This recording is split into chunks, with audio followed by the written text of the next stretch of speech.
Pleasure of leading Historic Michigan Freedom Park here on Hilton Island. If you have not been, please come see us. We're not too far from here. But I'm not here to talk to you about Mitchellville per se. Before I got here, I spent about 18 years in Birmingham, Alabama. And I worked at the Birmingham Civil Rights Institute, which was right at the corner of where 16th Street Baptist Church is, where 4 girls were bombed in 1963, where the church was bombed, 4 girls lost their lives, and 2 little boys later that same day. And also across the street from Killingham Park, where kids were sprayed with water hoses and bitten by German shepherds, both in 1963. We talked a lot about that history, and I spoke a lot about Dr. King. I had the pleasure of running the education department for 15 of those 18 years, and we did a lot of conversations in schools and did a lot of outreach. And talking to Dr. King, to young people, we will find out that mostly all they knew about Dr. King was the speech that we saw when you were coming in. And Dr. King is such a multifaceted character, such a person who had great depth.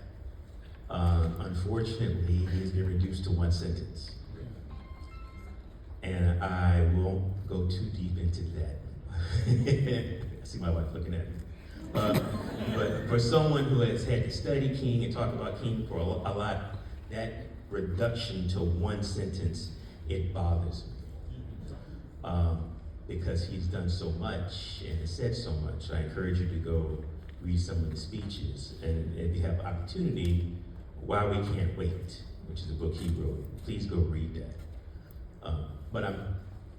The point of what I'm saying to you is, when I was talking to these kids, they have become swept under this situation, how we've reduced King. And in our reduction, we've also elevated him to heights that they don't think they can reach. That's him. We don't have any more like him. And so I used to talk to them about the stuff that made up his foundation, his childhood, so they can identify. You know, Dr. King loved to play baseball. Dr. King was a precocious kid, so he got in trouble, okay? Just like they may have. Dr. King liked to have fun when he was growing up. He had piano lessons. He was just a regular child who grew up under circumstances that some of you people in the room might have grown up in. What is the point of that, Ahmad?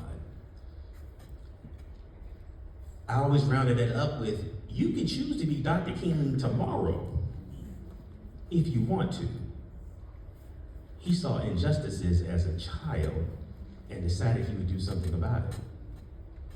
So as we talk about King to our kids, make sure you get all these platitudes because they're earned, and at the same time, open the door for those young people to understand that they can have just as much impact as he did during his short time on earth.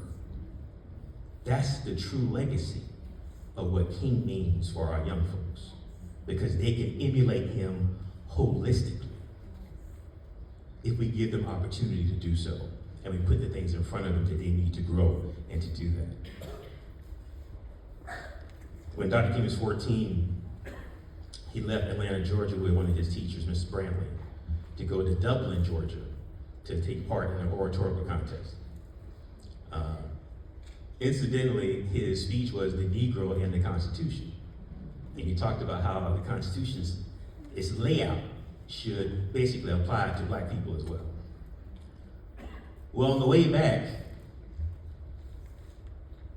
they were sitting in seats, and the driver told him, hey, you have to get up. We have to put people in these seats. And he didn't want to get up, and his teacher said we needed to. And so for 90 miles from Dublin to Atlanta, they stood in the aisle because they didn't have seats. And in that moment, the spark started happening for him about injustice. Your children are having those spark moments, and you might not know about it. Because something is happening in their lives or around their lives and to the people that they go to school with that's sparking that moment. And it was channeled, in Dr. King's case, into positive action. So what we have to do is channel the sparks that we see in our young people into positive action. And I'm hoping your presence today will allow us to do that for them so they can understand King as not just a symbol, but somebody they could be. Somebody they can emulate. And not just one sentence. Thank you.